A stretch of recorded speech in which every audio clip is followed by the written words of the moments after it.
연구를 하고 이제 그런 거에 대해서 많은 환자를 보게 된 그 계기 중에 하나는 사실은 제가 보기에는 저도 그때 갔을 때 ULS 환자를 굉장히 많이 봤는데 그 AHI, 그러니까 예를 들면 뭐 무호흡이나 저호흡이 그 수면 무호흡증, 폐쇄성 수면 무호흡증의 기준에 속하지 않을 정도로 낮고, 예를 들어서 AHI가 5 이상이면 우리가 이제 진단을 내리는데 수면 무호흡증이라고. 그래서 AHI가 5보다 미만이고, 뭐 산소 포화도도 떨어지지도 않고. 근데 밤에 숨 쉬는 게 좀 힘들어서 자꾸 상기도에 저항도 생기고 또 숨을 잘 못 쉬니까 이제 그 어라우절이 생기고, 그러니까 뇌 각성이 생기고 잠도 자주 깨고 이제 이런 증상들을 호소하는 사람들이 꽤 있었어요. 근데 그 사람들을 보니까 이렇게 수면무호흡증 환자처럼 이렇게 뚱뚱하지도 않고, 그러니까 비만인 사람도 별로 없고, 또 젊은 사람들한테서 나타나고, 그래서 그 사람들한테서 이제 어떤 그런 어떤 바이올로지컬한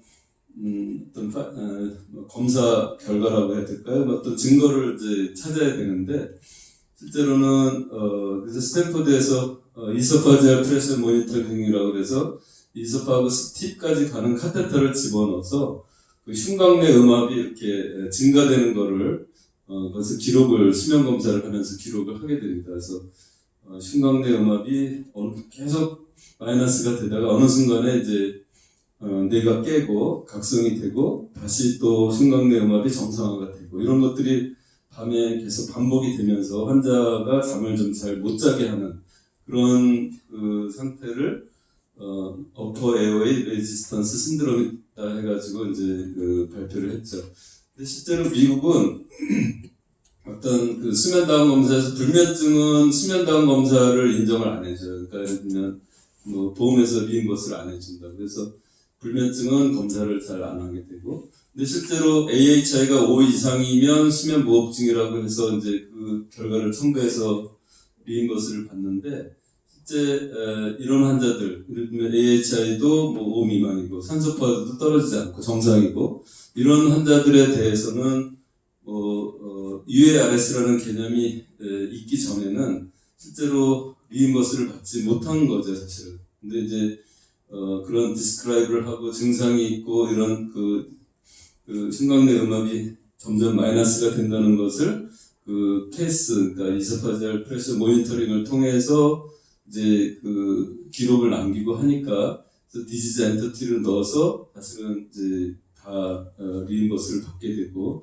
이제 그런 것들이 제가 보기에는 그런 연구를 더 촉진하게 된 계기가 되지 않았나 이런 생각을 합니다. 실제로 저희 이제 기준에 그러면 뭐 UARS라는 진단이 그러면 우리 수면장애 분류에 들어있느냐, 사실은 OSS에 그냥 녹아 있거든요. 그래서 실제로 우리가 이제 그런 개념을 안다는 건 굉장히 중요한데, 실제 검사에서 보면 뭐 AHI도 정상이에요. 그러니까 수면 무호흡증의 진단 기준에 맞지 않고, 뭐 산소 포화도 이런 거 다 괜찮고, 근데 밤에 자주 깨고 불면 증상, 뭐 손발이 차갑다고 하고 잔 것 같지 않다고 그러고, 뭐 실제로는 잠이 드는데도 오래 걸리고, 이런 환자들이 꽤 있습니다. 그래서 우리가 그런 환자들을 볼 때는 또 해부학적인 구조도 보면은 좀 더 입천장이 높거나 이렇게 턱이 이제 좀 발달이 덜 돼 있거나 이런 환자들이 있어요. 그래서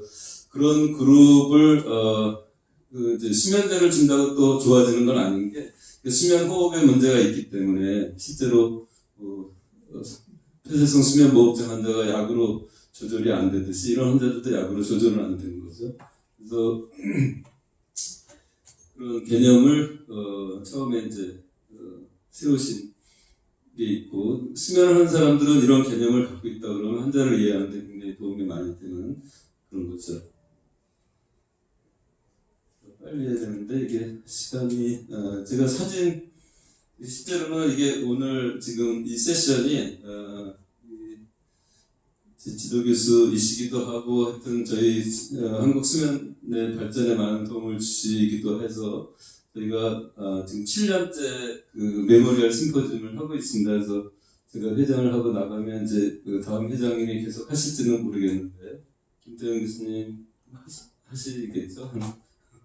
그래서 우리 지금 좌장을 보시는 박찬승 교수님도 지금 대한수면학회 회장님이시긴 한데 이제 젊었을 때 스탠포드에 가서 우리 같은 교수님한테 배웠고 그래서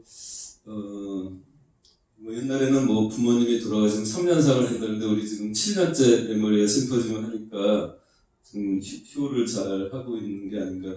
사실 아드님이 두 분이 있긴 해요, 이 교수님이. 그래서 조금 사진 몇 장 보여드리고요.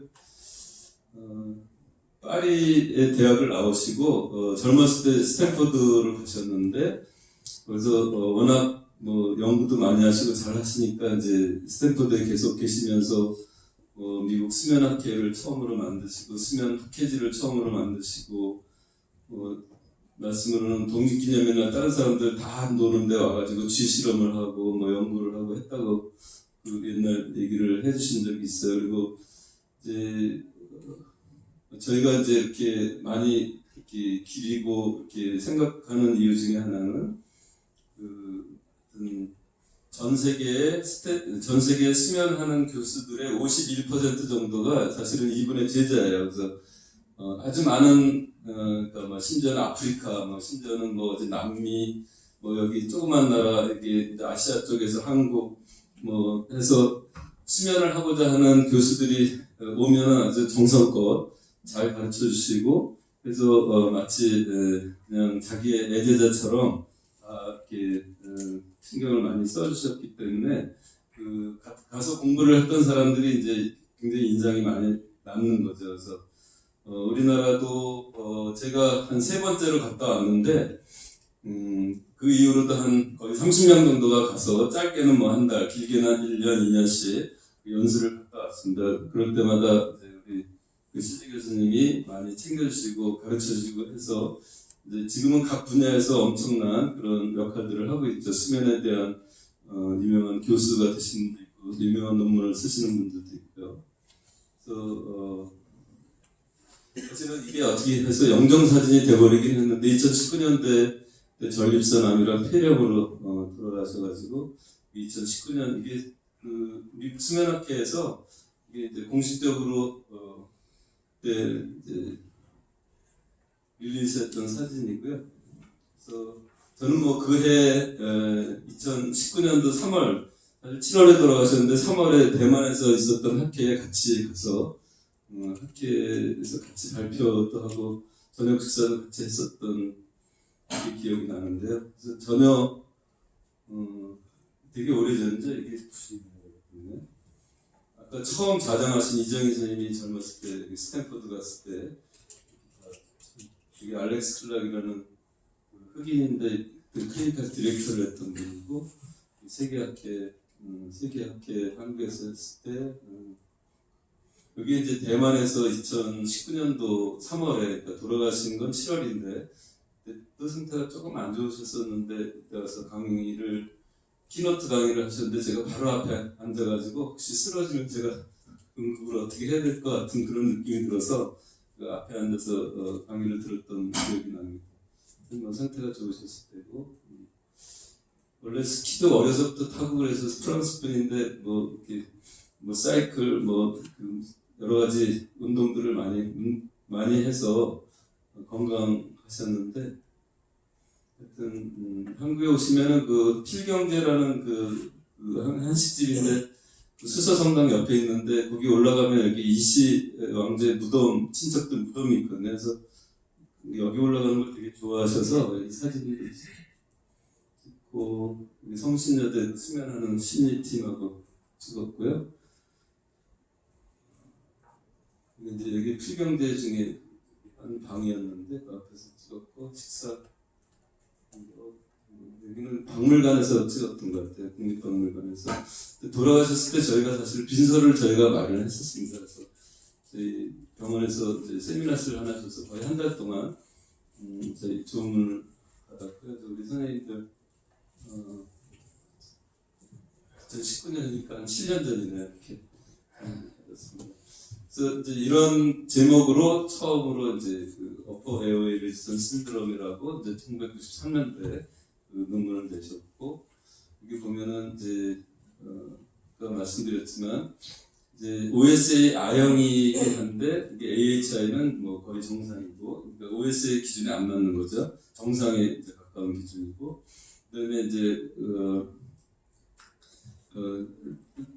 실제로는 자주 깬다고 해서 실제 이제 우리가 레라라는 개념을 갖고 있는데, 그 숨을 잘 못 쉬면 이제 뇌가 어라우절이 된다고 해서 그거를 카운트를 해서 그게 시간당 5회 이상이 나타나고, 산소 포화도는 92% 이상으로 정상이고, 수면무호흡증이 납졸림증이 심한 거에 대해서 이 사람들은 이제 불면증을 이제 흔하게 흡수하고 펑셔널 소마틱 심텀이 흔히 나타난다 이렇게 되어 있습니다. 특징적으로 환자가 왔었는데 25세 여자 환자인데 불면증을 흡수를 했고, 저희가 보니까 이제 말란파티, 그러니까 수면 호흡이 장애가 있을 그런 해박적 구조를 갖고 있었고, 높은 부계궁, 하이 아치트 팔레이트가 있었고, 콜드 핸드, 콜드 피트가 있었습니다. 그래서 이 환자 입천장이 되게 높았고요.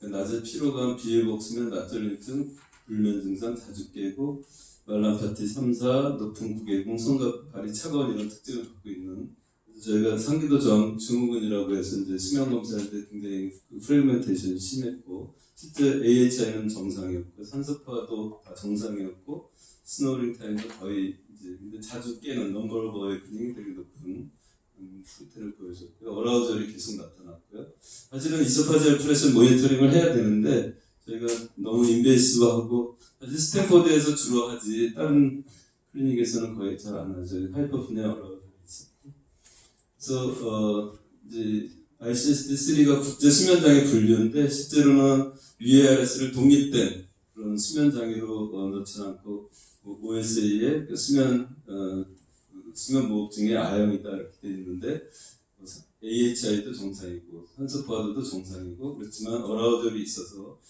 자주 깬다. 그래서 보면은 이제 레라라고 Respiratory Effort Related Arousal, 그러니까 호흡에, 그러니까 숨을 쉬기 위해서 굉장히 노력을 해서 심곽내 음압이 증가하고 그러면서 이제 어라우절을 일으키는 것들이 자주 나타나서 생기는 그런 여러 증상들이다, 이렇게 개념을 하고, 실제로 여기서 이제 PES를 해서 이소파지얼 모니터링을 하면 계속 마이너스가 되다가 이제 어라우절이 되고 나서는 이제 다시 정상화되면 좀 줄어드는, 그러니까 음압이 계속 음압이 되다가 증가되다가, 이제 크레산도 데크레산도 패턴이라고 그 교수님은 얘기를 했었는데, 하여튼 여기서 어라우절이 생기는, 그래서 이런, 저도 한 5번 정도 이거를 하고 스탠포드 했을 때 잠을 잤었는데 되게 불편하긴 한데 젊어서는데 잠을 잘 잤습니다. 그래서 저도 피시험자가 돼가지고 있습니다.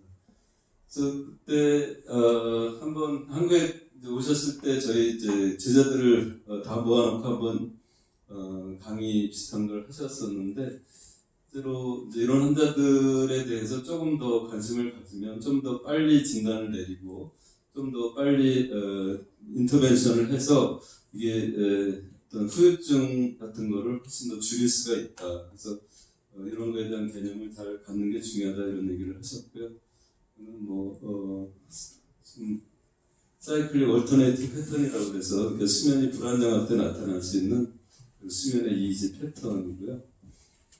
그래서 보면은 UARS는 이제 그러니까 주로 이제 젊은 사람들 1대1로 남자 여자 이게 수면무호흡증 남자가 많고, 온셋할 때 이제 인썸니아가 있고, 여기는 이제 빨리 잠이 든다고, 스노링은 컴먼하지만 여기는 항상 나오고 없는 경우도 있고요. 아프냐는 없고, 데이타임 심텀도 타이어드니스나 퍼티그가 있고, BMI는 정상, 여기는 좀 뚱뚱하고요. 소마틱 심텀들이 이렇게 파이브로마이아지아, 헤데이크, 콜드 핸드 피트 이런 것들이 이제 나타나는데, 이런 것들이 레어하고, BP도 이제 하이브러드 프레셔를 보이지만 UARS에서는 로우 또는 노마를 보인다, 이런 특징을 갖고 있는 게 이제 상기도 저항증후군이다 이렇게 얘기를 하고 있습니다. 그래서 실제로 저희 트레이닝을 받았던 그 선생님이 이제 나가서 필드에서 환자를, 이제 수면 환자를 보는데 UARS에 대한 개념을 갖고 환자를 보니까 훨씬 더 환자를 더 이해를 할 수 있고